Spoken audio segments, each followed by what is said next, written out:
Avant que nous prions, j'aimerais dire ceci, que hier soir, je crois, j'ai dit à une dame, si vous suivez simplement les instructions, cela, le bébé hydrocéphale, son tour de tête diminuera. Et le tour de la tête du bébé a diminué la nuit dernière, d'1,5 centimètre en mesurant avec une ficelle. Donc la dame l'a amené ici maintenant. Bon, la raison pour laquelle j'ai fait ça, sœur, c'est dans un but. Voyez, si vous pouvez voir une chose se produire de manière tangible, cela fera grandir votre foi pour continuer à y croire. Je fais parfois cela simplement pour, peut-être, comme de demander à une personne de se lever, de faire 1 ou 2 pas, de bouger la main, d'agiter le doigt, simplement une chose qu'ils peuvent faire différemment, simplement pour leur montrer que tout va bien. Ils s'agitent et pensent que ça ne va pas arriver, alors qu'en fait, c'est en train d'arriver. Vous voyez, il le faut. Combien désirent que l'on pense à eux dans la prière maintenant? Voulez-vous simplement lever la main et dire, « Seigneur, accorde-le, inclinons nos têtes. »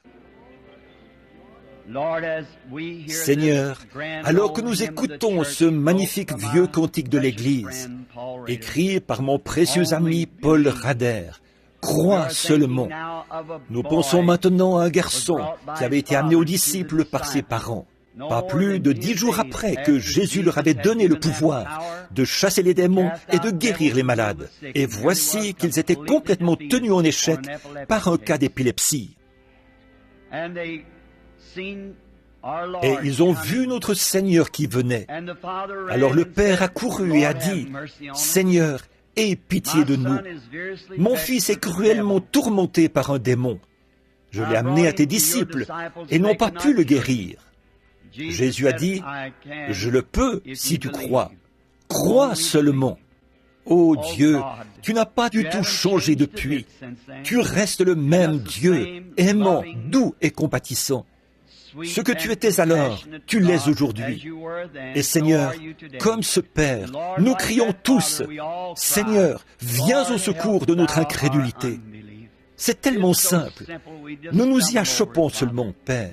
Nous voulons t'offrir des actions de grâce et te louer d'avoir touché ce petit bébé hier soir, de voir que ce crâne qui avait gonflé du fait que l'os était poussé vers l'extérieur a diminué d'1,5 centimètre la nuit dernière. Nous en sommes reconnaissants, Père, quand nous savons que nos médecins, malgré leurs recherches, ne peuvent rien faire pour ça. Mais tu es toujours Dieu, le maître de toutes les situations. Nous te remercions, Père. Nous te remercions pour la loyauté et la douceur de cette mère, son obéissance d'avoir ramené la ficelle et de l'avoir collée sur ce morceau de papier ici, pour montrer ça au public, comme confirmation de son témoignage pour la gloire de Dieu. Puisse son petit vivre comme un enfant normal, pour ta gloire. Regarde toutes ces mains qui se sont levées, Père. Chacune d'entre elles avait un besoin. La mienne est aussi levée, Père. J'ai un besoin.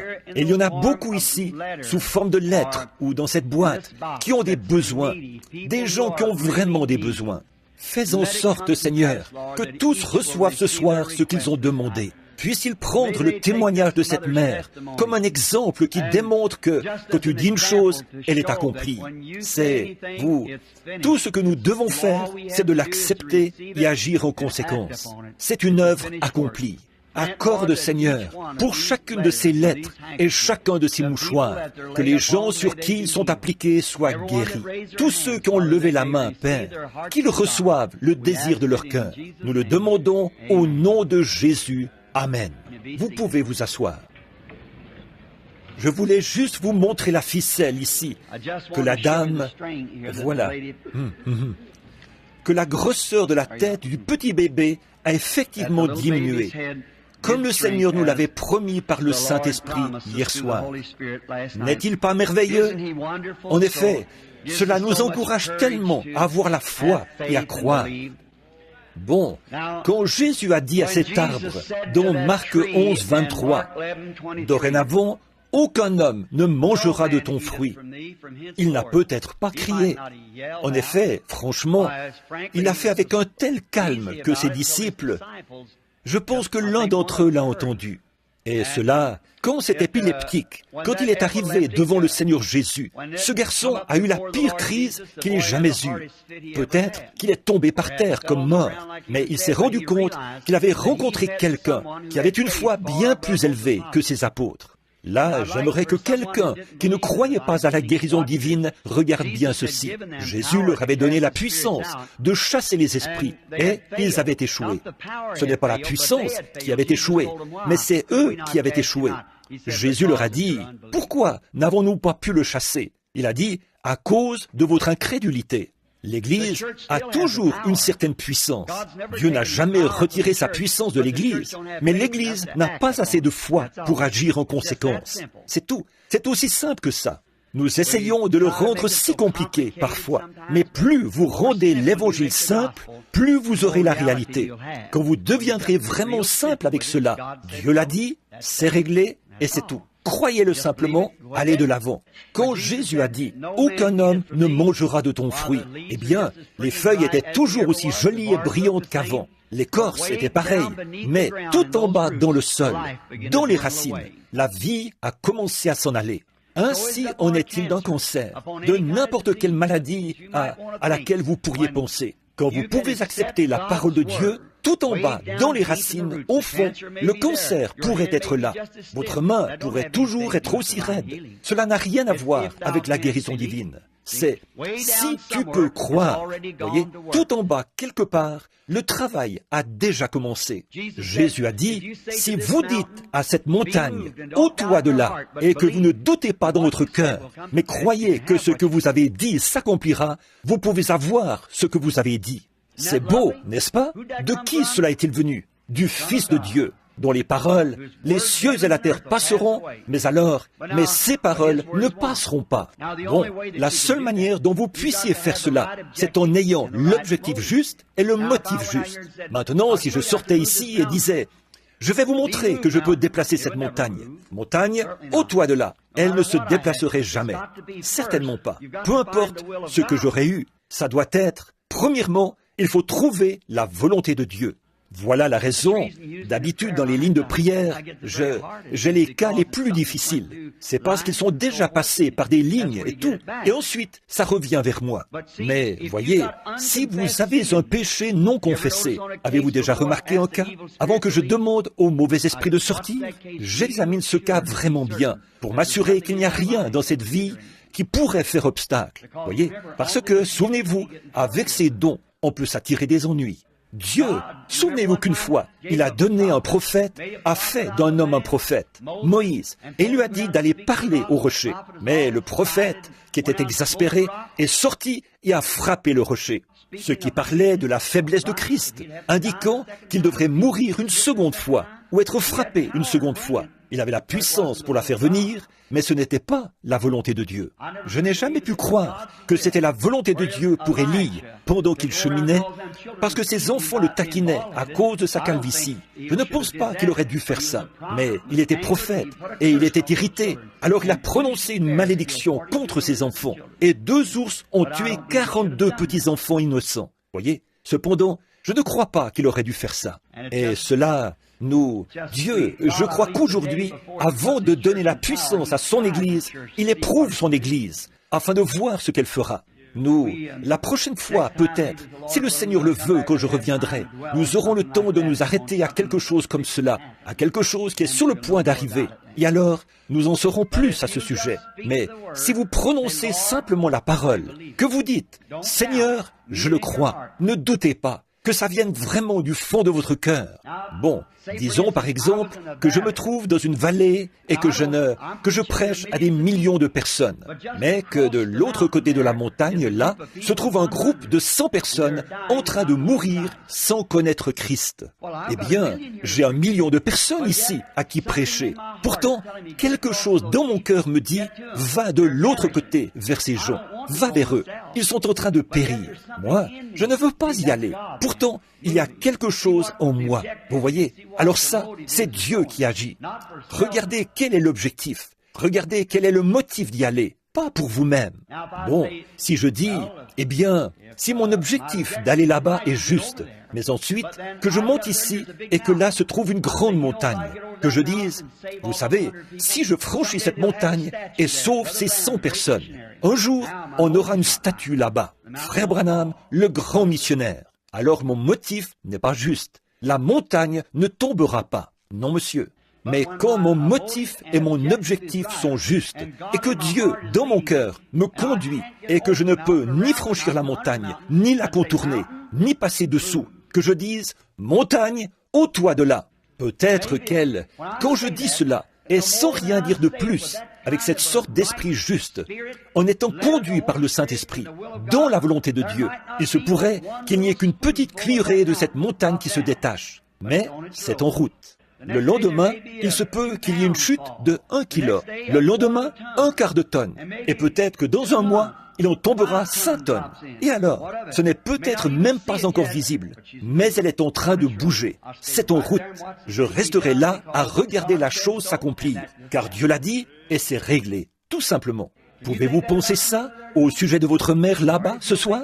Très bien. Si vous le pensez, elle se rétablira. Très bien. Ça c'est si vous le croyez simplement. Prononcez simplement la parole et tenez-vous-y. Voyez, croyez-y, c'est tout. Accrochez-vous-y. C'est la vie éternelle. Bon, demain après-midi, j'ai dit à Billy ce soir, simplement d'oublier les cartes de prière et que je voulais parler. Je confesse la vérité. Ça fait depuis janvier que je suis en route. Outre-mer, de retour, à Phoenix, à la maison, de retour, et je suis complètement... Ce discernement, j'en arrive à être tellement faible que parfois, j'ai de la peine à savoir où je me trouve. Ça m'a presque achevé. Et puis, je dois repartir. Et vous, frères, m'avez invité à rester encore quelques jours. Combien j'apprécie cela. Je pense vraiment que c'est ici un merveilleux groupe de ministres. J'aurais souhaité que nous ayons un peu plus de temps pour fraterniser. Si le Seigneur le veut, je reviendrai un jour, rien que pour aller d'une église à l'autre et faire le tour de la ville, vous rendre visite à tous. Je serais heureux de faire cela, faire tout ce que je peux afin d'aider le royaume de Dieu, pour autant que vous le souhaitiez, et de revenir un jour, que vous nous rejoigniez, afin d'avoir une toute bonne réunion quelque part. Et souvenez-vous, frères, je prierai pour vous, ça c'est sûr, et je veux que vous priez tous pour moi, vous tous. Et maintenant, demain matin, auront lieu les réunions dans toutes ces différentes bonnes églises de la ville. Bon, quelques groupes de Jeffersonville sont ici. Quelques amis. Un de mes administrateurs de l'église, frère Fred Sothman, est ici.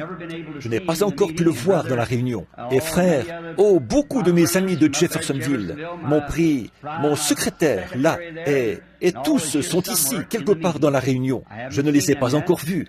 Et frère, il y a de bonnes églises ici dans cette ville. Et vous autres visiteurs, trouvez-en une et allez dans ces églises demain. Elles vous feront du bien, j'en suis sûr. Ce sont des frères qui croient en ce genre de ministère. C'est la raison pour laquelle ils sont ici, assis sur l'estrade, et à ces places ici en bas. Ils croient en cela. J'apprécie de tels hommes. Seigneur, bénis ce chapitre des hommes d'affaires du plein évangile qui ont parrainé cette réunion. Il y a, je crois que c'était juste, qui ont parrainé la réunion. Je vais à beaucoup de leur parrainage, parce que là, nous ne devrions pas être comme ça. Mais souvent, les frères laissent de petites différences de rien du tout. Comme un homme qui croit une petite chose, une autre petite chose, cela produit un peu de friction. Et ça rouvre d'anciennes blessures d'il y a très longtemps. À ce jour, elle devrait être guérie. Mais et si j'ai les hommes d'affaires du plein évangile, ça permet de relier un peu tout ça. Nous nous réunissons et nous avons une vraie communion ensemble, de vraiment bons moments. Et nous apprécions cela. Que Dieu bénisse ce chapitre. Je crois que le Seigneur l'a suscité dans un but. Bon, et puis l'autre jour, j'ai eu le grand privilège de voir l'endroit où se trouve frère Oral Roberts. Et c'est colossal, c'est vraiment beau, c'est un monument commémoratif de la Pentecôte. Ensuite, je suis allé chez frère Tommy Osborne, un autre endroit merveilleux, un homme de Dieu merveilleux qui, frère Tommy et moi, sommes vraiment proches. Et frère Oral aussi, des frères vraiment très proches. Nous nous aimons les uns les autres et essayons d'agir au mieux pour le bien des gens dans le royaume de Dieu. Donc, j'apprécie vraiment que ces hommes soient ici dans cette ville, parmi les autres hommes remarquables que vous avez. Vous, brebis, avez de merveilleux bergers. Je le dirai simplement comme ça. Ma prière est que le Seigneur continue à être avec vous tous. Et bon, demain après-midi, à quelle heure commence le service, frère? 14h30. Disons qu'à 13h30, vous devriez être ici afin que cela n'interrompe pas les autres services. Bon, si les frères ne vous l'ont pas déjà dit, ce soir, ils ont des livres, des photos et ainsi de suite, et des bandes, et des disques, et des réunions, et ils les vendent. Mais nous ne les laisserons pas les vendre le jour du sabbat, demain. Aucun livre, ni rien d'autre, ne doit être vendu demain. Ainsi, nous n'avons jamais permis ça. Bien que beaucoup aient dit, vous avez vraiment tort. Le vieux papa Bosworth me disait, oh, frère Branham, là, vous avez tort. Mais c'est ce que je ressens, voyez, et je le ressens. Si vous en voulez un, ils vous le donneront. Mais nous ne pouvons pas vendre le jour du sabbat. Non, c'est tout. Si je crois cela, il faut que je le vive, simplement. Il faut que je vive en accord avec moi-même. Vous voyez? Et il faut que je vive en accord avec mes convictions. Et alors, ou bien vous pouvez nous contacter et passer à la maison, venir sur place et l'obtenir. Bon, ce soir, oh, nous tous, oublions simplement cela. Oh, qu'il y a du travail à faire, ou quoi que ce soit d'autre, ou les peines de la journée. Mettons simplement tout de côté et regardons dans la parole pendant quelques instants. Voyons ce que Dieu voudrait nous dire à travers sa parole. Et je prie que Dieu nous donne simplement une immense bénédiction ce soir. Jean, pourrais-tu la kidnapper pour moi? Pourrais-tu kidnapper cette petite fille pour moi? N'est-elle pas mignonne? Voudrais-tu rentrer à la maison avec moi et jouer avec ma petite Sarah, grande comme ça? Oh oui, j'aimerais bien. Elle a à peu près ta taille. Elle est la petite fille à papa. Et je te parie que tu aimes aussi ton papa, n'est-ce pas? Ta maman? Oh, bien sûr que oui. La plus mignonne petite fille. Alors que je me tiens ici, que je regarde. On dirait des petits yeux avec des cernes et des petits cheveux châtains. J'aime vraiment les petits enfants. J'ai 2 petites filles chez moi. L'une d'elles, c'est Rebecca, et l'autre, Sarah. Il y a quelque temps, j'étais loin. Elles sont toutes les 2 les petites filles à papa, vous savez, et je les aime. Et aussitôt que je rentre, il faut que je les prenne sur le dos. Mais Becky devient trop grande pour ça. Elle est aussi grande que moi. Maintenant, elle me casserait le dos. Mais elle est quand même toujours la petite fille à papa. Et maintenant, d'ici 1 an, nous voulons la mettre à l'école biblique quelque part, loin de l'école publique. Et alors, elles sont restées debout en attendant que papa rentre à la maison. Vous savez, j'étais ailleurs pour des réunions. Et demain soir, elles attendront jusqu'à minuit, si j'arrive à rentrer. Donc, je suis rentré très tôt ce matin-là, vers 3 ou 4 heures. Et maman est venue à la porte et m'a fait entrer. J'étais si fatigué, épuisé. Ici, sur l'estrade, sous l'onction, on se sent bien. Mais quand elle vous quitte, c'est là que vous vous attirez des ennuis. Combien savaient cela? Mais bien sûr que c'est comme ça. Regardez, Élie est allé sur la montagne et a appelé le feu du ciel. Il a appelé la pluie du ciel. Et ensuite, quand l'Esprit l'a quitté, il a erré dans le désert pendant 40 jours. Et Dieu l'a trouvé caché au fond d'une caverne quelque part. Jonas, il est allé au fond et est resté en vie dans le ventre d'une baleine 3 jours et 3 nuits. Il a été recraché sur la rive et est parti prêcher. Toute la ville s'est repentie et est venue à Dieu. Et quand l'onction l'a quitté, il est monté au sommet de la colline et a demandé à Dieu de lui ôter la vie. Voyez, il n'y a pas longtemps, je me suis tenu près de la tombe de William Cowper, qui avait écrit ce célèbre cantique que nous utilisons lors du service de communion. Il y a une source remplie du sang des veines d'Emmanuel. Tout pécheur plongé dans ce flot. Avez-vous déjà entendu ce qui lui est arrivé? Après que cette inspiration l'eut quitté, il a essayé de trouver la rivière pour se suicider. J'habite juste de l'autre côté de la vieille maison du Kentucky. Et Stephen Foster a donné à l'Amérique ses chants populaires les plus célèbres. Et quand il écrivait que l'inspiration venait, cette inspiration, qu'il écrivait un chant. Ensuite, quand il en sortait, il allait s'enivrer. Finalement, il a appelé un serviteur, a pris un rasoir et s'est suicidé. Les gens ne savent pas par quoi passent les gens qui vivent dans cette dimension spirituelle. Bon, ici, vous sentez que vous pourriez déplacer une montagne, mais laissez seulement l'onction vous quitter. Franchissez cette porte. S'il n'y a pas quelqu'un là pour vous attraper, voyez? Et alors, peut-être que pendant quelques heures, vous savez à peine, vous vous demandez où vous êtes. Et alors, soir après soir, cela prend le meilleur de vous. Et la petite, j'aimerais vous parler des petites Sarah et Rebecca. Donc, le lendemain matin, je ne pouvais pas dormir et je me suis levé. Je me suis assis sur une chaise. Et au bout d'un moment, Becky, qui est l'aînée, avait des jambes plus longues que Sarah. Et alors Becky est venue en courant. Elle s'est réveillée, a sauté du lit sans réveiller sa petite sœur. Elle a traversé la maison en courant aussi vite qu'elle pouvait. Elle disait, « Papa, papa, j'ai tendu une jambe. » Elle a sauté à califourchon en gardant assez bien son équilibre. Un peu comme l'église moderne, vous savez. Ça fait longtemps qu'elle est dans la course, vous savez. Depuis plusieurs centaines d'années, elle arrivait bien à se tenir en équilibre. Elle m'entourait de ses bras et a dit, « Oh, mon papa, mon papa !» Et à cause du bruit, la petite Sarah s'était réveillée. Eh bien, je ne sais pas si c'est le cas avec vos enfants ou pas. C'est le cas avec les miens. Le plus jeune reçoit les vêtements usagés de l'aîné. Donc, Sarah portait les pyjamas de Becky. Les pieds environ comme ça trop longs, vous savez. Et la voilà qui est arrivée, un tout petit bout de femme, en tombant, en trébuchant. Et elle est arrivée un peu en retard. Becky s'est alors retournée. Elle a dit, « Sarah, ma sœur, je veux te dire quelque chose. » Elle a dit, « J'étais ici en premier et j'ai le monopole. Donc, j'ai tout de papa et il ne reste plus rien pour toi. » C'est de cette manière que certains perçoivent la religion, n'est-ce pas? Ah oui, c'est vrai. Et la pauvre petite Sarah, les coins de sa petite bouche sont retombés. Ses petits yeux noirs se sont levés vers moi et elle s'est mise à pleurer. Becky, elle, avait sa joue contre la mienne. Elle me serrait dans ses bras. Je l'aime. Et Sarah a commencé à s'éloigner parce que Becky avait tout de papa. J'ai présenté l'autre genou comme ceci et je lui ai fait signe comme ça. Elle s'est vite reprise. Elle a couru et a sauté sur mon genou. Ça ne faisait pas longtemps qu'elle était née et ses jambes n'atteignaient même pas le sol. Elle était un peu vacillante, peut-être comme je le suis. Juste un peu vacillant, vous savez. Elle ne pouvait pas atteindre le sol. Elle n'était pas une grande dénomination, vous savez. Et donc, elle ne pouvait pas s'appuyer par terre. Elle n'était pas née depuis assez longtemps. Et donc, elle était un peu vacillante. Alors j'ai mis mes deux bras autour d'elle, comme ceci. Je l'ai serrée contre moi, et ses petits yeux noirs se sont mis à briller, en regardant de nouveau Rebecca. Elle a dit, « Rebecca, ma sœur. » Elle a dit, « C'est peut-être vrai que tu as tout de papa, mais je veux que tu saches une chose. Papa a tout de moi. » Alors, c'est pourvu qu'il ait tout de moi.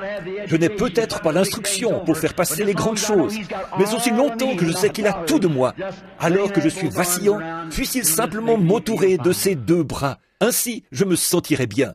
Eh bien, offrons-lui encore un petit mot de prière avant d'ouvrir la parole. Maintenant, Père Céleste, nous sommes conscients que nous sommes aussi comme des enfants. Et tu aimes être avec nous et adorer avec nous. Et alors que nous t'adorons et que tu nous aimes et que tu nous tiens dans tes bras, que tu envoies ton Saint-Esprit et nous fais savoir que tu es vivant et que tu es notre Père, nous te disons un grand merci. Maintenant, puisse le Saint-Esprit venir vers nous ce soir. Aime chaque cœur, Seigneur. Donne-nous une bénédiction toute fraîche, Père. Déverse sur nous les gouttes de rosée de la miséricorde. Ne regarde pas à nos péchés. Ils sont trop nombreux. Seigneur, pardonne-les simplement. N'en tiens pas compte, Père. Et prends-nous simplement dans tes bras et guéris nos maladies et purifie nos âmes et libère nos esprits, Seigneur, afin que nous puissions t'adorer et te louer, être comme de petits enfants qui courent dans la maison, en sachant simplement que Papa veille sur nous. Accorde-le, Seigneur. Maintenant, nul n'est capable d'interpréter la parole. Nous en sommes conscients. Jean a vu le livre dans la main droite de celui qui était assis sur le trône. Il n'y avait personne dans le ciel, ni sur la terre, ni sous la terre, qui était digne de prendre le livre, de l'ouvrir ou d'en rompre les sceaux. Et un agneau est apparu, qui avait été immolé depuis la fondation du monde. Et lui était digne. Il a pris le livre, a rompu les sceaux et a ouvert le livre. Oh, agneau, viens ce soir, ouvre pour nous le livre, Père, tandis que nous nous attendons à toi, car nous le demandons au nom de Jésus, l'agneau de Dieu. Amen.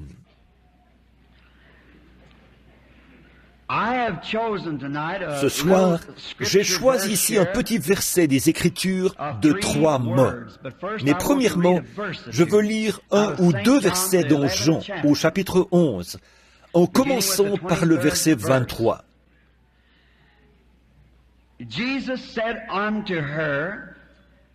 Jésus lui dit, « Ton frère ressuscitera. » Je sais, lui répondit Marthe, il ressuscitera à la résurrection, au dernier jour. Jésus lui dit, je suis la résurrection et la vie. Celui qui croit en moi vivra, quand même il serait mort. Et quiconque vit et croit en moi ne mourra jamais. Crois-tu cela? Elle lui dit, oui, Seigneur, je crois que tu es le Christ, le Fils de Dieu, qui devait venir dans le monde. Et comme sujet, je souhaite utiliser ces trois mots. Crois-tu cela? J'ai lu une histoire il y a quelque temps. Je pense que c'était une histoire inventée. Et la plupart des ministres ont lu, je pense, le livre du docteur Ingraham, Le prince de la maison de David. C'est un livre excellent. Je pense qu'il est complètement épuisé. J'aimerais bien l'avoir imprimé, afin de pouvoir le passer aux gens. Et là-dedans, je lisais un petit article sur ce même Lazare, et sur Jésus, et Marie, et Marthe, que les sœurs de Lazare. Et j'y lisais que c'était là où Jésus habitait, je crois, avec Marthe et Marie. Elles étaient toutes les deux de charmantes filles israélites. Et Lazare apprenait ou était en formation pour devenir scribe au temple, écrivant des lettres de la loi pour les sacrificateurs. Et Jésus avait une merveilleuse communion, en particulier avec Lazare. Nous lisons dans ce livre qu'une fois, il était venu dans leur maison et que Marthe avait tendance à remettre à plus tard d'écouter ses paroles, comme elle devait préparer le dîner et mettre la table, tandis que Marie restait assise à ses pieds. Et Jésus a dit que Marie avait choisi les meilleures choses. Et alors, on nous raconte que Lazare était celui qui avait conduit Jésus vers Jean dans l'histoire des livres du docteur Ingraham et sur le prince de la maison de David. Cependant, bien que cela ne soit peut-être pas vrai, je ne sais pas, mais simplement pour décrire le contexte, il était censé avoir habité chez eux. Bon, nous avons appris la semaine prochaine, la semaine dernière plutôt, que Jésus dit dans Jean 5, 19, « Le Fils ne peut rien faire de lui-même, il ne fait que ce qu'il voit faire au Père. Et tout ce que le Père fait, le Fils aussi le fait pareillement. » Voyez, ce qu'il voit faire au Père. Alors, pour que cette histoire soit vraiment véridique, le Père, Dieu, doit avoir parlé à son Fils Jésus et dit, « Ton ami Lazare va mourir, mais il va en ressortir du bien. Alors toi, quitte la maison, pars, parce qu'on te demandera de prier pour lui ou de le guérir. Et je ne veux pas que tu fasses cela. » Si vous regardez le déroulement de l'histoire, vous verrez que la tournure que prennent les choses aboutit à cette vérité. Donc, Jésus, sans aucun avertissement ou quoi que ce soit, a quitté la maison pour aller ailleurs. Il n'est pas rentré ce soir-là. Il est allé dans d'autres villes. Et aussitôt que Jésus eut quitté la maison, les ennuis ont commencé. Et quand Jésus quitte votre maison, les ennuis sont en route. Souvenez-vous bien de ceci.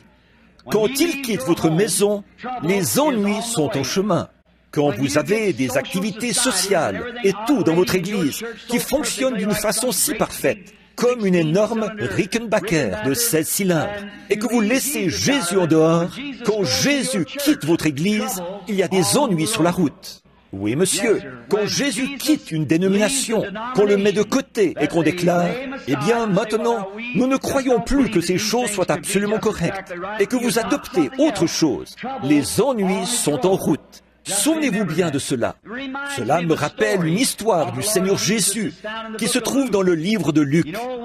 Vous savez, quand il n'était qu'un garçon d'une douzaine d'années, les gens de sa famille l'avaient emmené, selon la coutume chaque année, à la fête de la Pentecôte. Et pendant qu'ils étaient à la fête dans la ville de Jérusalem et qu'ils passaient de bons moments, Nous voyons dans la Bible qu'ils ont marché pendant 3 jours sans lui. Ils ont peut-être pensé, considéré la chose comme allant de soi, que Jésus devait être parmi leurs proches. Or, on ne peut pas faire ça. Quand ils sont allés se renseigner auprès de leurs proches, il n'était pas là. Et on ne peut pas considérer les choses comme allant de soi, simplement parce qu'on est méthodiste, baptiste, presbytérien, pentecôtiste, et que dans notre milieu, nos ancêtres étaient de grands croyants. Eh bien, on considère la chose comme allant de soi, que Jésus est avec nous. On ne peut pas faire ça. On doit être en contact avec lui chaque jour, à chaque minute. Oh, j'aime ça. Je veux ce que Dieu est maintenant. Ce que mes parents avaient, ce que mes ancêtres avaient, c'est merveilleux. Mais ce qu'ils avaient est bien. Je pense que nous sommes plus loin sur la route. Voyons ce qu'il est aujourd'hui. Je ne veux pas regarder en arrière et voir ce que M. Moody a fait, parce que nous sommes plus loin sur la route que M. Moody. Le problème avec nos églises, c'est que nous regardons en arrière et disons, eh bien, voyons ce que M. John Wesley a dit, ce que d'autres ont dit. C'est la raison pour laquelle la science est bien plus avancée dans son domaine que la religion dans le sien. Tenez, il y a 300 ans, un savant français a démontré que si on allait à la vitesse vertigineuse de 50 km à l'heure, la gravitation vous élèverait de la Terre. Vous pensez que la science se référerait à cela aujourd'hui? Ils vont à 3000 km à l'heure et continuent encore. Ils vont de l'avant, ils regardent en avant. Mais nous voulons regarder en arrière et voir ce que Moody a dit, ce que Sankey a dit, ce que Finney a dit, Knox, Calvin, certains d'entre eux. Ce qu'ils ont dit était très bien, c'était pour leur âge. Mais nous avançons.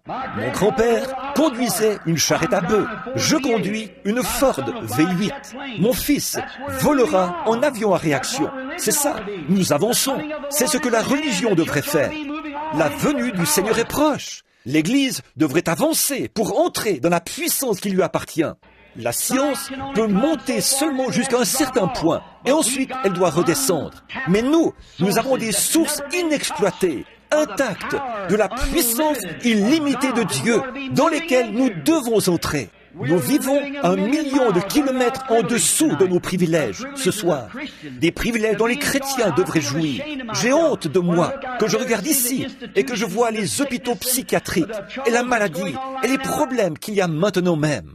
Notre Église devrait arpenter les rues, guérir les malades, ressusciter les morts, chasser les démons, accomplir des signes et des prodiges, faire prendre conscience au monde entier que Jésus-Christ vit. C'est ce que nous avons besoin de faire. Mais vous dites, Monsieur Moody Monsieur Moody n'a pas vécu de nos jours. C'est vrai, nous vivons pour la venue du Seigneur. Et nous avons simplement considéré les choses comme allant de soi, qu'il était avec nos proches. Mais l'autre jour, quand un adversaire a défié Monsieur Graham, nous avons vu qu'il n'était pas parmi nos proches. Où le trouve-t-il? Où ont-ils trouvé Jésus? Exactement là où ils l'avaient laissé. Où l'ont-ils laissé? À la fête de la Pentecôte. Où laissons-nous Jésus? Où l'Église l'a-t-elle fait? À la fête de la Pentecôte. Quand nous nous éloignons de la puissance de la Pentecôte de jadis et de la fête de la Pentecôte, nous nous éloignons de Jésus. C'est tout à fait exact, mon ami. Nous vivons en dessous de nos privilèges. Oui, monsieur. Ils l'ont laissé à la fête de la Pentecôte. Et c'est le seul endroit où les méthodistes, les baptistes, les presbytériens et les pentecôtistes le trouveront. C'est en retournant là où vous l'avez laissé. Où est la joie du Seigneur? Où est la puissance du Seigneur? L'Église se demande aujourd'hui qu'est-il arrivé au Dieu de l'histoire? Il attend que son peuple l'appelle à entrer en scène. Mais nous ne pouvons pas le faire à travers les dénominations. Nous ne pouvons pas le faire par la psychologie. Nous ne pouvons pas le faire par l'arithmétique. Ou nous ne pouvons pas le faire par l'instruction. Nous nous séparons. Nous nous divisons. Nous ne sommes pas divisés. Nous sommes une seule personne, réellement en Jésus-Christ. Nous sommes tous un en Christ. Et nos dénominations n'y arriveront jamais. Aussi bonnes soient-elles, elles n'y arriveront pas. Notre instruction est le plus grand obstacle que l'Évangile ait jamais rencontré. L'instruction. Ce dont nous avons besoin, ce n'est pas d'instruction. Nous avons besoin de la puissance et de la démonstration du Saint-Esprit. de retour dans l'Église pour démontrer la puissance.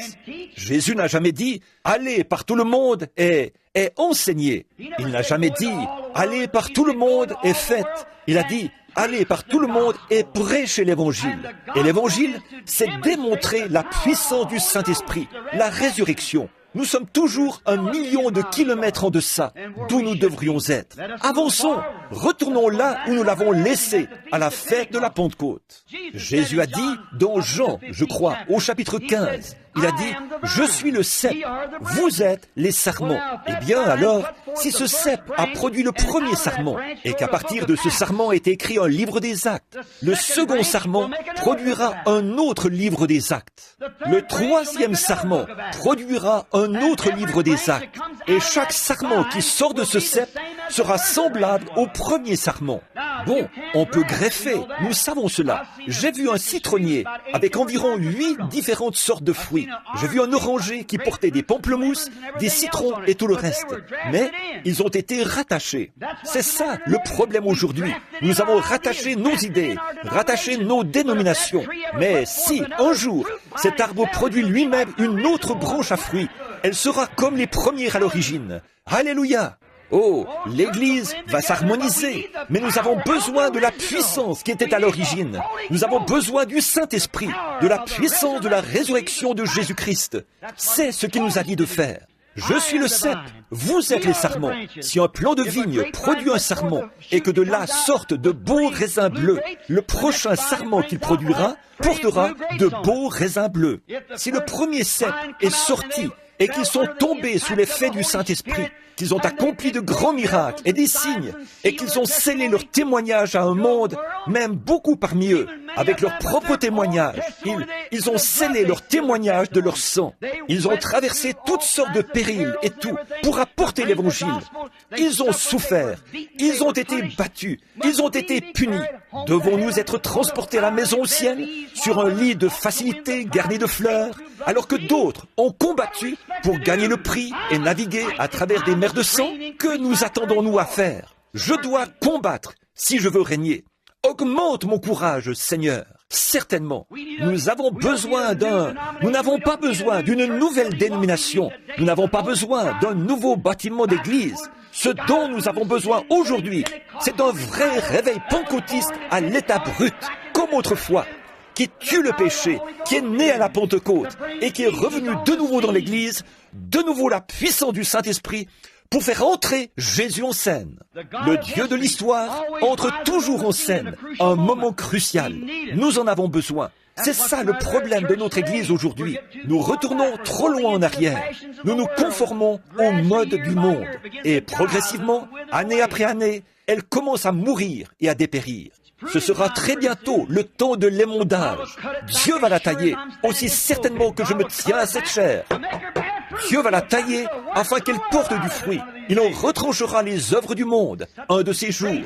Quelle honte, la manière dont l'Église s'est comportée au nom de la religion. Et nous voyons, quand Jésus est parti, que la mort s'est installée. Quand Jésus quitte notre Église, que la puissance du Saint-Esprit quitte notre Église, elle commence à dépérir et à mourir. Et au bout d'un moment, il ne reste plus rien d'elle. Là, quand Jésus est parti, la mort s'est installée.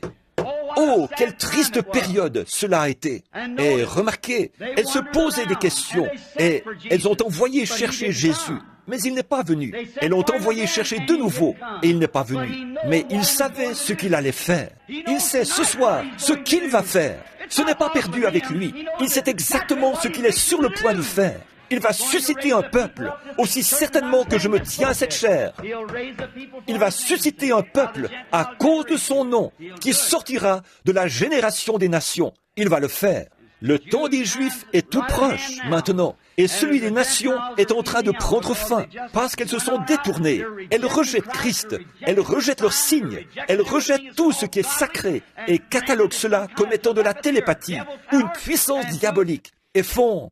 Elles blasphèment contre le Saint-Esprit et se séparent définitivement de Dieu.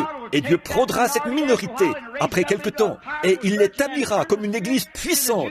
Et ensuite, il dirigera l'Esprit vers les Juifs et emmènera l'église des nations à la maison. Exactement. Elle se prépare maintenant. Oh, combien nous sommes au temps de la fin, presque. Jésus, il savait. Et après quelque temps, il a dit, « Notre ami Lazare dort. » Eh bien, les disciples ont pensé qu'il se reposait un peu. Il a dit, « Eh bien, s'il dort, c'est qu'il va très bien. » Eh bien, il l'a dit dans leurs mots, afin qu'ils comprennent. Il a dit, « Il est mort. Et à cause de vous, je me réjouis de ce que je n'étais pas là. » Voyez, à cause de vous, je me réjouis de ce que je n'étais pas là, parce qu'il lui aurait demandé de guérir, de le guérir.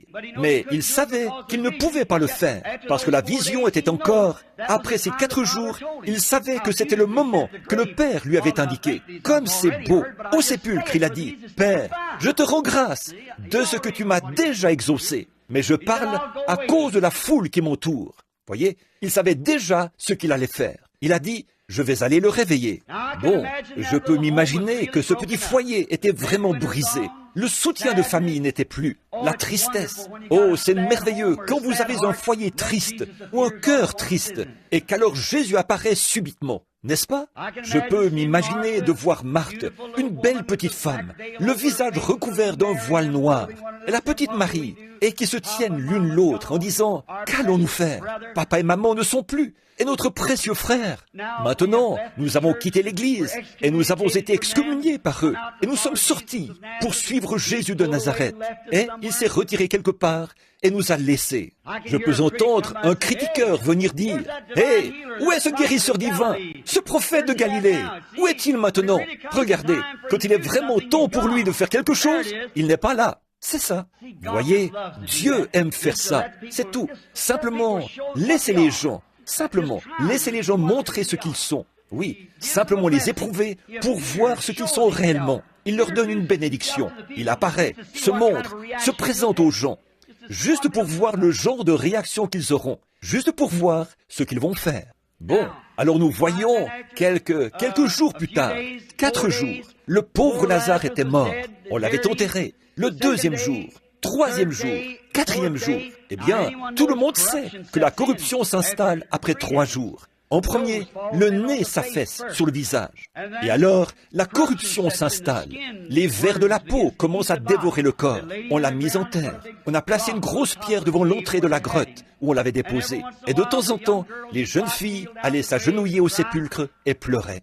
Et après quelque temps, la nouvelle s'est répandue. Jésus est arrivé. Nous l'avons vu entrer en ville. Oh, cette petite Marthe, qui apparemment avait eu tendance à remettre ça plus tard, à montrer alors de quoi elle était faite. La voilà qui arrive. Elle est alors en route.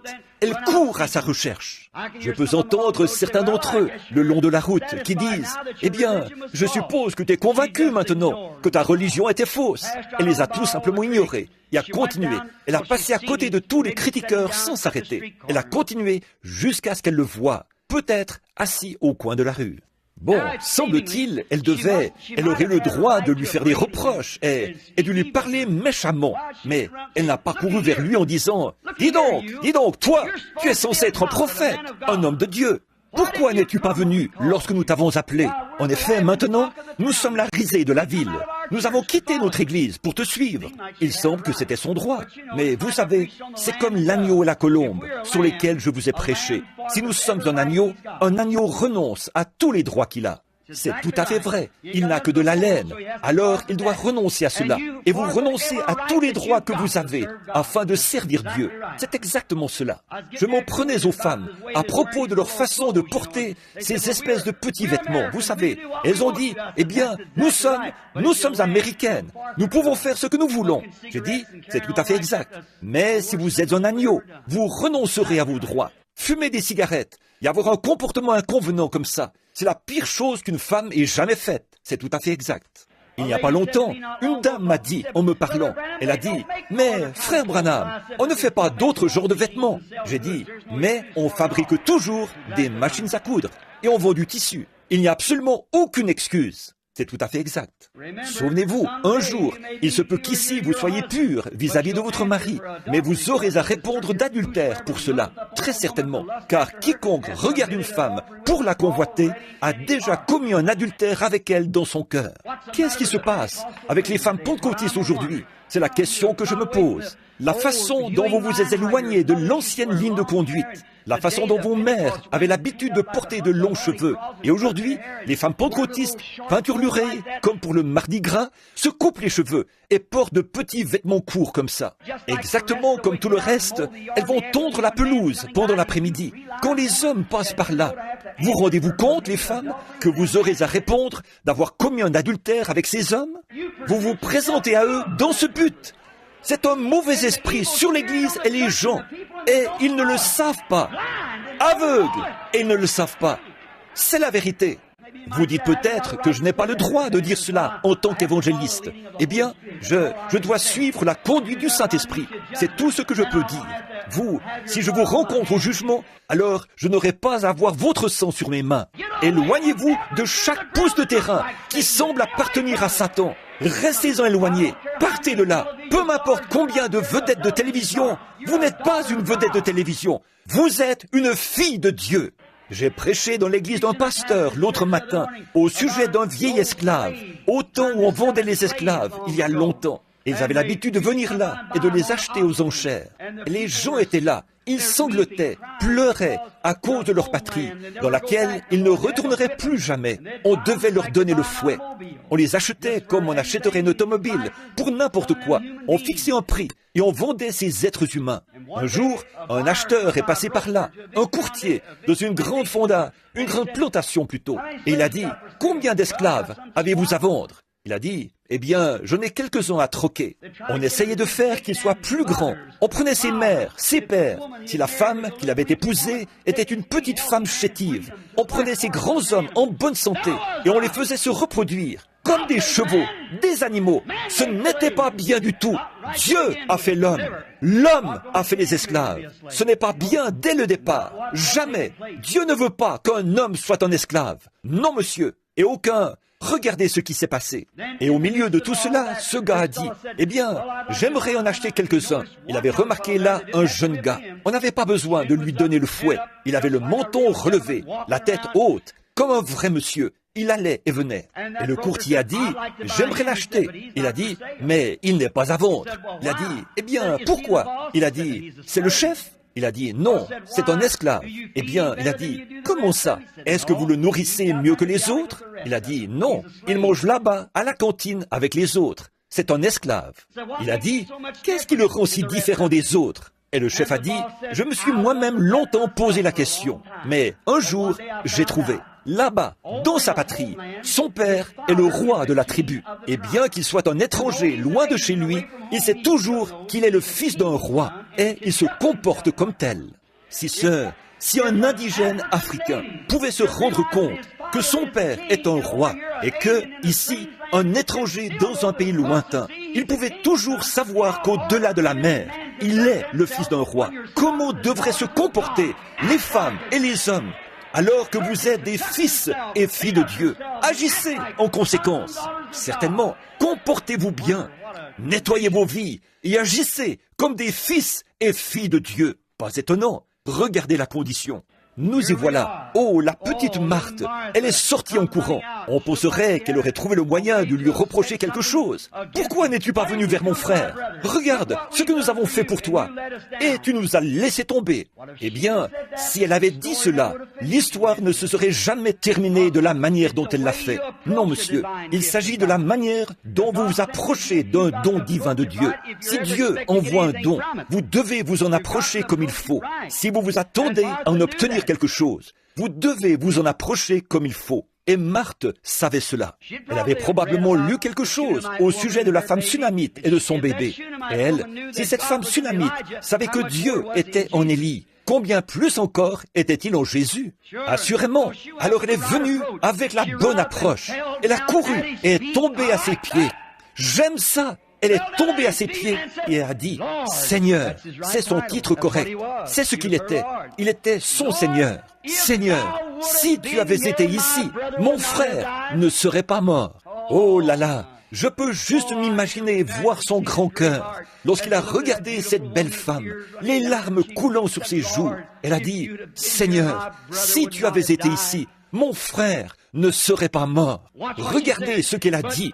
Mais même maintenant, Seigneur, bien qu'il soit mort, bien que les vers rompent à travers son corps, même maintenant, Seigneur, tout ce que tu demanderas à Dieu, Dieu te l'accordera.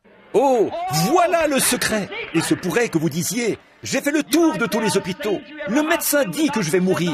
Mais même maintenant, Seigneur, je suis étropié à cause de l'arthrite. Je ne peux pas bouger. Mais même maintenant, Seigneur, ce petit bébé hydrocéphale avait une tête de cette taille-là hier soir. On ne pouvait rien faire. Cela allait continuer à s'étendre et faire éclater sa petite tête et le faire mourir. Mais même maintenant, Seigneur, il est toujours le même Dieu. Il est toujours le même Seigneur. Même maintenant, Seigneur, il est assis à la droite du Dieu Tout-Puissant, intercédant pour les choses que nous déclarons qu'il a faites pour nous. Maintenant, je me sens vraiment religieux. Assurément, vous allez de toute façon me traiter d'exalté. Alors, autant commencer tout de suite et en finir avec ça. Alors, oui, monsieur, même maintenant, Seigneur, tout ce que tu demanderas à Dieu, Dieu le fera. Demandez n'importe quoi au Père en mon nom, je le ferai, a dit Jésus. Même maintenant, Seigneur, tout ce que tu demanderas, Dieu te l'accordera. Oh, cela a dû remuer son grand cœur. Il a dit, ton frère vivra de nouveau. Elle a dit, oui Seigneur, il vivra. C'était un bon garçon. Il sortira lors de la résurrection générale, au dernier jour. Ces Juifs croyaient à la résurrection générale. Il sortira à la résurrection des derniers jours. Regardez-le. Il s'est ressaisi dans sa petite personne. Il a dit, je suis la résurrection et la vie. Oh là là. Jamais homme n'avait pu dire ça auparavant. Jamais il n'y en aura un après qui puisse le dire. Il est le seul qui puisse le dire. Je suis la résurrection et vie, dit le Seigneur. Celui qui croit en moi vivra, quand même il serait mort. Et quiconque vit et croit en moi ne mourra jamais. Crois-tu cela? Elle a dit, oui Seigneur. Oh, elle savait que quelque chose était sur le point d'arriver. Obligatoirement. Quand la foi émanant d'un cœur pur rencontre Dieu, les rouages s'assemblent comme cela. Quelque chose doit se produire. Je défie cet auditoire ce soir, au nom de Jésus-Christ. Laissez votre foi se connecter à Dieu comme cela. Dans quelques minutes, nous aurons une autre Pentecôte. Un réveil tel éclatera dans cette ville qu'il n'y aurait pas assez de policiers dans tout le pays pour les retenir. C'est vrai, il y aura un véritable réveil. Même maintenant, Seigneur. Eh bien, Seigneur, on s'est déjà fait prendre par ceci. On a fait ceci et fait cela. Peu m'importe ce que vous avez fait.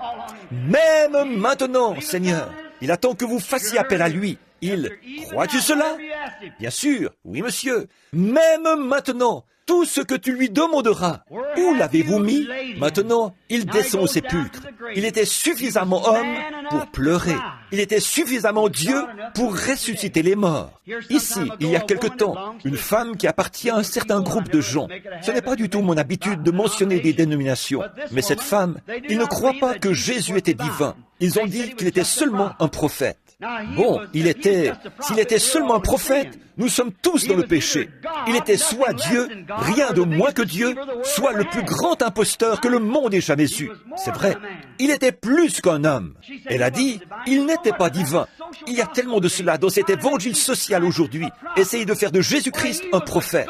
Mais voyons, il était le Dieu des prophètes. Bien sûr qu'il l'était. Elle a dit, je vais vous le prouver par votre Bible, qu'il n'était qu'un homme. J'ai dit, faites-le donc. Et elle a dit, quand il est allé au sépulcre de Lazare, la Bible dit, il pleura. Il devait être mortel, sinon il n'aurait pas pu pleurer. J'ai dit, Madame, est-ce ça, votre passage de l'Écriture? Je ne veux pas être sacrilège ici, en disant ceci. Mais je vais vous dire ce que je lui ai dit. Elle a dit, c'est ça. J'ai dit, cette déclaration est plus légère que le bouillon fait avec l'ombre d'un poulet qui serait mort de faim. J'ai dit, eh bien, vous n'avez rien sur quoi vous tenir. Elle a dit, pourtant, il a pleuré. Cela a montré qu'il était mortel. J'ai dit, il est né à la fois mortel et immortel. Il était Dieu dans la chair. Elle a dit, Oh, ce sont des sottises. J'ai dit, il est allé au sépulcre en pleurant. C'est absolument vrai. Mais quand il a redressé son petit corps, la Bible dit, il attirait peu les regards. Son aspect n'avait rien pour nous plaire. Mais lorsqu'il a rejeté ses petites épaules en arrière et a dit, Lazare, sors! Un homme qui était mort depuis 4 jours, qui avait pourri dans le sépulcre, est sorti. C'était plus qu'un homme. Montrez-moi l'homme qui peut faire ça. Qu'est-ce que c'était? La corruption a reconnu son maître. La vie a reconnu son créateur. Quelque chose devait se produire. Il a parlé. Et un homme qui était mort et dans le sépulcre depuis 4 jours est ressuscité. S'est mis debout et a vécu. Alléluia! C'était Dieu dans son Fils. Oui, monsieur. C'était Dieu qui se faisait connaître à travers lui, le Fils. C'était Dieu qui parlait, pas un homme. C'était un homme quand, ce jour-là, il a regardé autour de lui, vers cet arbre, pour y trouver quelque chose à manger. C'était un homme. Mais quand il a pris 5 petits pains et 2 poissons, et qu'il a nourri 5000 personnes, c'était plus qu'un homme. C'était Dieu qui les nourrissait là-bas. C'était plus qu'un prophète, plus qu'un homme. C'était un homme Dieu. Assurément, il s'est allongé à l'arrière de cette petite barque cette nuit-là, alors que la mer rugissait et qu'il rebondissait comme un bouchon de bouteille au milieu de cette mer déchaînée, alors que 10 000 démons de la mer avaient juré qu'il le noierait cette nuit-là. C'était un homme faible et fatigué d'avoir prié pour les malades, allongé là derrière, et le vent ne le dérangeait même pas. C'était un homme quand il était endormi. Mais quand il s'est réveillé, qu'il a posé son pied sur le bastingage de la barque, qu'il a levé les yeux et a dit « Silence, tais-toi !» et que les vents et les vagues lui ont obéi. C'était plus qu'un homme. C'était Dieu dans l'homme, se faisant connaître. C'est vrai, c'était un homme à la croix, quand il a imploré la miséricorde, quand il s'est écrié « J'ai soif », c'était un homme, quand il est mort, c'était un homme, mais le matin de Pâques, quand il a brisé les sceaux de la mort, de l'enfer et de la tombe, et qu'il est ressuscité, c'était plus qu'un homme, c'était Dieu manifesté. Pas étonnant que le poète ait dit « En vivant, il m'a aimé ». En mourant, il m'a sauvé. Enseveli, il a emporté mes péchés au loin. En ressuscitant, il a justifié gratuitement pour toujours. Un jour, il reviendra. Ô jour glorieux! Il a dit, parce que je vis, vous vivez aussi. Crois-tu cela? Il est le même, hier, aujourd'hui, éternellement. Crois-tu cela? Je crois que le Saint-Esprit est ici maintenant. Crois-tu cela? Je crois qu'il va nous remplir de sa présence. Crois-tu cela? Je crois que le Saint-Esprit veut déverser sa présence, guérir tous les malades, remplir toutes les personnes qui n'ont pas reçu le Saint-Esprit. Crois-tu cela? Croyez-vous de tout votre cœur? Levons-nous et donnons-lui la gloire. Je crois qu'il va descendre sur nous à l'instant même. Ô Seigneur Dieu, Créateur des cieux et de la terre, auteur de la vie éternelle, donateur de tout bon don, nous, crois-tu cela? Seigneur, nous croyons que tu es ici dans la réunion. Nous croyons que c'est toi qui bénis nos âmes. Nous croyons que c'est toi qui déverses ton esprit sur nous. Nous croyons que tu es le même hier, aujourd'hui et éternellement. Nous croyons que tu vis à jamais et que nos noms sont écrits dans le livre de vie de l'agneau. Tous les cieux et la terre passeront, mais nous vivrons à jamais, parce que tu vis à jamais. Seigneur, tu nous l'as promis, nous le croyons de tout notre cœur. Avec tout ce qui est en nous, nous le croyons, Seigneur. Je l'aime, je l'aime. Croyez-vous en lui? Je crois que c'est le Saint-Esprit. Il y a quelque chose qui descend sur nous. Crois-tu cela? Je crois qu'il veut guérir chaque personne maintenant. Crois-tu cela? Levez les mains vers lui. Levez-vous. Crois-tu cela? Le Saint-Esprit est ici. Ceci, c'est cela. Pierre a dit, ceci, c'est cela. C'est ça, le Saint-Esprit. Ô Seigneur, Créateur des cieux et de la terre, envoie ta puissance et tes bénédictions et ta bonté sur ces gens et bénis leur cœur. Et permets-leur de voir que le Fils de l'homme vit éternellement. Accorde-le au Seigneur. Nous te les présentons au nom de Jésus-Christ, le Fils de Dieu. Quiconque quiconque n'a pas le Saint-Esprit, levez les mains et louez Dieu. Je crois qu'il va descendre sur vous, que quelqu'un leur impose les mains. C'est maintenant l'heure. Pourquoi attendre encore? C'est maintenant le moment. C'est maintenant le moment pour la Pentecôte de revenir à Dieu. Mettez-vous en règle avec Dieu, la Pentecôte. Que vos cœurs soient remués par la puissance du Dieu vivant. Laissez son esprit s'établir en vous, saturant vos âmes. Il est ici, soir après soir, ici, afin de guérir les malades, de donner la vue aux aveugles. Sa grande et formidable puissance, il prouve lui-même qu'il est à jamais le même.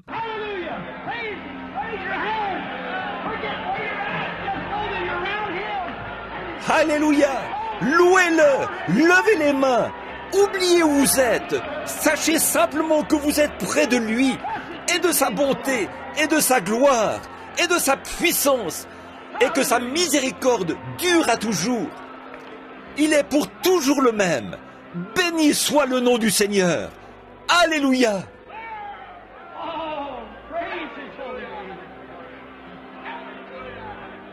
Oh, gloire à son saint nom!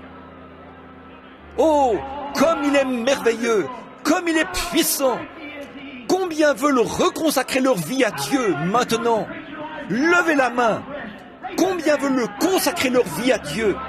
C'est ça! Levez les mains! Voyons la Pentecôte! Voyons le peuple de Dieu! Je vais lever la main! Seigneur, me voici! Envoie-moi! Et puis, prends un ange avec les charbons de l'autel et envoie ta puissance sur nous, Seigneur. Ô Dieu, accorde-le dans la plénitude de ton esprit, ô Père. Entends notre prière, ô Seigneur. Entends notre prière en tant qu'enfant debout qui croit. Loué soit son nom. Oh, comme des vagues de gloire qui descendent. Oh, les gouttes de rosée de la miséricorde. Oh, que Dieu soit loué. Que nos âmes attendent. Crois-tu cela? Crois-tu cela? C'est le Saint-Esprit qui vient. C'est cette force invisible qui nous pousse dans le royaume de Dieu. Les bénédictions de la Pentecôte. Revenez à la maison. Vous êtes attendus à la maison.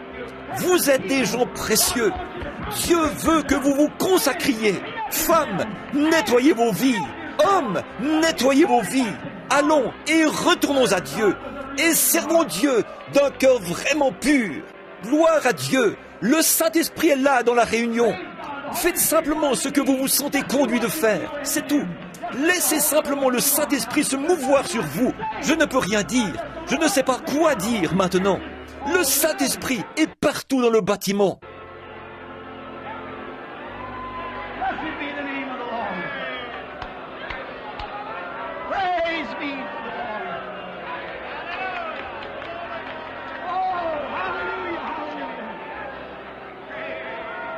Béni soit le nom du Seigneur.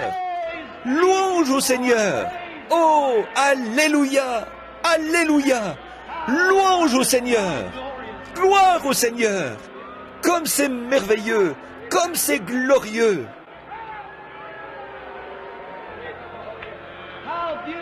Comme c'est beau, comme c'est merveilleux. La louange des saints de Dieu sur vos visages. Par la présence du Saint-Esprit ici, qui agit et nous montre sa gloire, émanant de cette grande multitude d'un même accord, qui loue son nom. Tournez-vous et serrez la main de quelqu'un. Dites, gloire au Seigneur, frère, gloire au Seigneur, sœur. Alors, allons-y et laissons Dieu travailler nos cœurs. Gloire au Seigneur, c'est ça. Vous tous, méthodistes et baptistes, presbytériens, pentecôtistes et adventistes du 7e jour, et quoi que ce soit que vous soyez, serrez-vous la main les uns les autres dans la présence du Seigneur Dieu. C'est ça. Oh, alléluia.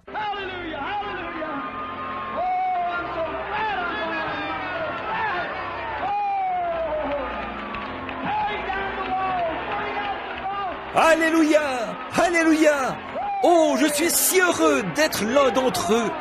Je suis si heureux. Oh, démolissant les murs, jetant les impuretés dehors. Gloire, liberté dans le Seigneur. en louant son saint nom. Béni soit le nom du Seigneur. Oh, alléluia, gloire à Dieu.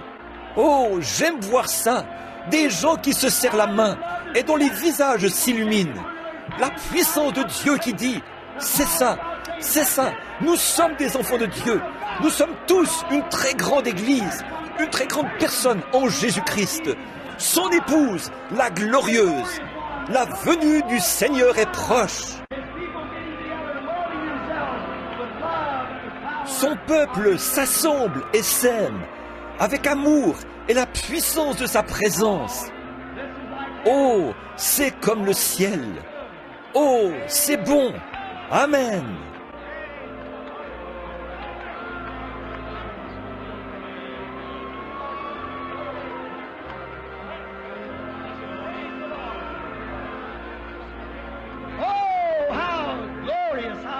Oh, comme c'est glorieux, comme c'est merveilleux, simplement d'adorer le Seigneur en esprit et en puissance. Quel moment!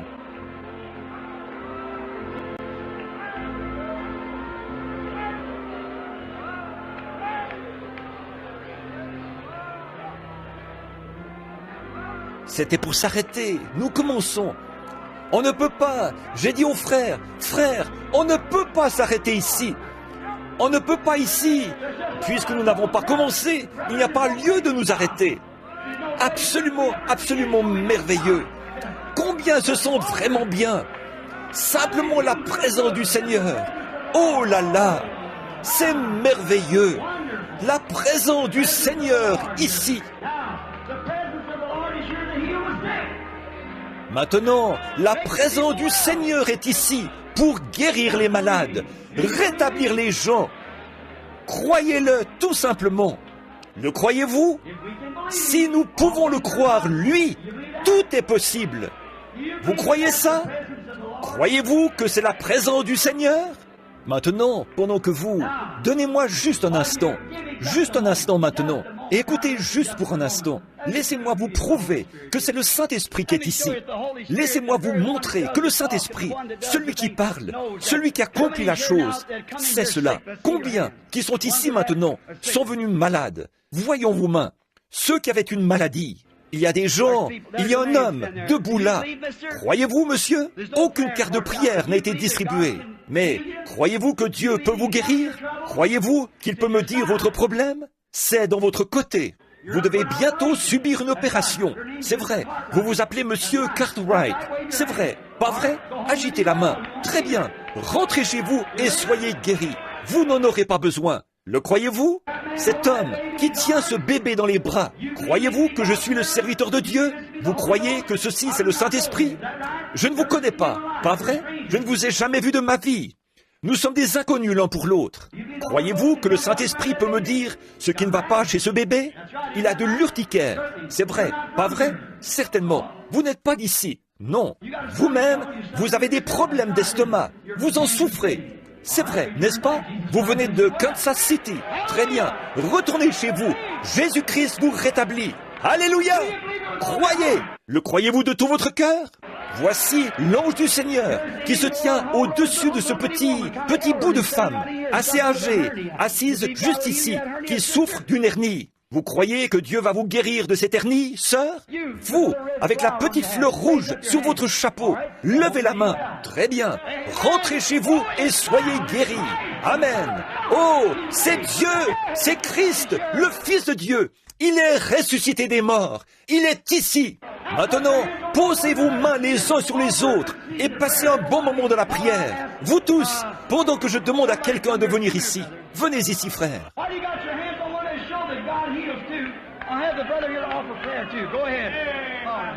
Pendant que vous avez les mains les uns sur les autres pour montrer que Dieu guérit, j'ai le frère ici qui va aussi prier. Allez-y, très bien. Louange au Seigneur Dieu.